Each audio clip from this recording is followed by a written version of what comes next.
నమస్తే. ఈరోజు power star Pawan Kalyan గారు నటించి విడుదల కాబోతున్న ఒరిజినల్ గ్యాంగ్స్టార్ ఓజీ గురించి మీతో కొన్ని అంశాలను పంచుకుందామనే ఉద్దేశంతో మేము ముందుకు వచ్చాను.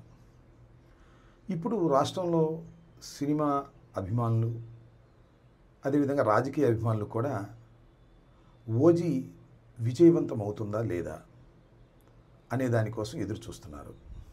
దానికి ప్రధానమైన కారణం రాష్ట్ర ఉప ముఖ్యమంత్రి పవన్ కళ్యాణ్ గారు నటించినటువంటి చిత్రం కావటం.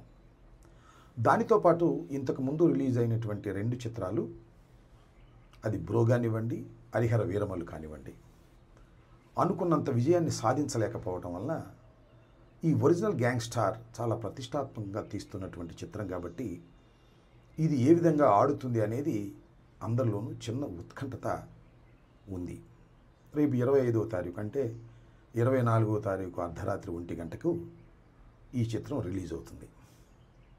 ఈ చిత్రం నాకున్న అవగాహన మేరకు, నాకున్న పరిజ్ఞానం మేరకు ఖచ్చితంగా హిట్ అవుతుందని నేను అనుకుంటున్నాను. దానికి ప్రధానమైన కారణాలు ఏమిటంటే, పవన్ కళ్యాణ్ గారు ఇంతకుముందు నటించినటువంటి 2 చిత్రాలు కూడా, ఒకటి బ్రో, 2 హరిహర వీరమల్లు అనుకున్నంత విజయాన్ని సాధించలేకపోయాయి. కాబట్టి ఈ సినిమా ఖచ్చితంగా విజయం సాధించాలనే కసితో పవన్ కళ్యాణ్ గారు పనిచేసి ఉంటారనేది నా అభిప్రాయం. దానితో పాటు డైరెక్టర్ కూడా గత 2 సినిమాలు అంతగా విజయం సాధించలేదు కాబట్టి ఈ చిత్రాన్ని విజయం సాధించే విధంగా మనం గట్టిగా కృషి చేయాలనే పట్టుదల ఆయనలో కలిగి ఉంటుంది. మూడవది దానయ్య గారు, ఈ చిత్ర నిర్మాత. ఎంత ఖర్చైనా పెట్టి ఈ చిత్రాన్ని రిలీజ్ చేయాలి, అది ఘన విజయం కావాలని పట్టుదల. ఈ పట్టుదల మధ్యన జరిగినటువంటి ఈ చిత్ర షూటింగ్ వల్ల కొంత మెరుగైనటువంటి ఫలితాలు వస్తాయని, ఖచ్చితంగా ఈ సినిమా అన్ని జాగ్రత్తలు తీసుకుని ఉంటారని నేను భావిస్తున్నాను. ఆ నమ్మకంతోనే ఈ సినిమా విజయవంతమవుతుందని నేను భావిస్తున్నాను. హరిహర వీరమల్లు చాలా హడావుడిగా తీశారు. అనుకున్న స్థాయిలో చివర్లో గ్రాఫిక్స్ కూడా సరిగా చేయలేకపోయారు. అసలు హరిహర వీరమల్లు విడుదలైతే చాలు అనేటువంటి పద్ధతుల్లో జరిగినటువంటి సినిమా షూటింగ్ అది.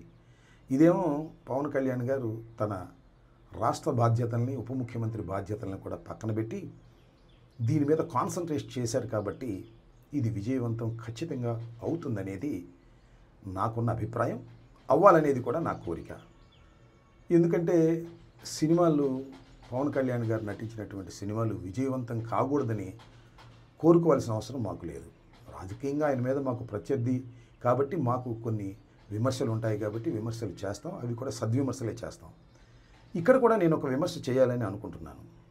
అదేమిటంటే, పవన్ కళ్యాణ్ గారు అపోజిషన్లో ఉన్నప్పుడు, మేము అధికారంలో ఉన్నప్పుడు, అంతకు ముందు కూడా తెలుగుదేశం అధికారంలో ఉన్నప్పుడు కూడా చాలా విషయాలు మాట్లాడారు. అవినీతి గురించి మాట్లాడారు, అక్రమాల గురించి మాట్లాడారు.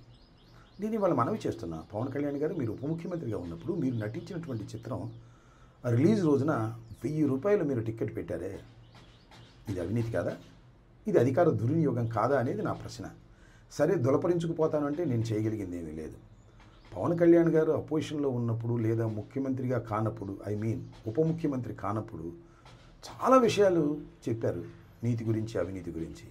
కానీ అధికారంలోకి వచ్చిన తర్వాత ఏమీ తేడా లేదు.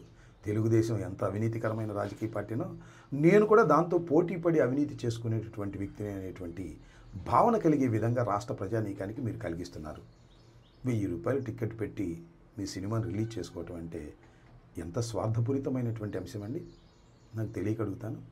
మీరు ఇవాళ చాలా విషయాల గురించి మాట్లాడుతున్నారు, నీతి గురించి మాట్లాడుతున్నారు. నేను ఒకటి మాత్రం చాలా స్పష్టంగా చెప్పదలుచుకున్నాను. పవర్ స్టార్కి, గ్యాంగ్ స్టార్కి కూడా మీరు అవినీతికి హద్దులు లేని విధంగా ప్రవర్తన చేస్తున్నారు మీ కూటమి ప్రభుత్వం. చివరకు మీరు నటించిన చిత్రాన్ని కూడా అవినీతిమయం చేసేటటువంటి కార్యక్రమం చేస్తున్నారు. ఇది చాలా దురదృష్టకరమైనటువంటి పరిణామం. మీరెవరికి నీతులు చెప్పినా అది సమంజసంగా ఉండదనే విషయాన్ని మీరు ఇప్పుడైనా గమనించాలని కోరుకుంటూ, మీ గ్యాంగ్ స్టార్ అద్భుతమైన విజయాన్ని సాధించాలని, దానయ్య గారికి అద్భుతమైన దండిగా డబ్బులు రావాలని, మీరు సినిమా హీరోగా పేరు ప్రఖ్యాతులు తెచ్చుకోవాలని, కొణిదెల కుటుంబానికి మరింత గౌరవాన్ని తీసుకురావాలని ఈ సందర్భంగా మనస్ఫూర్తిగా కోరుకుంటున్నాను.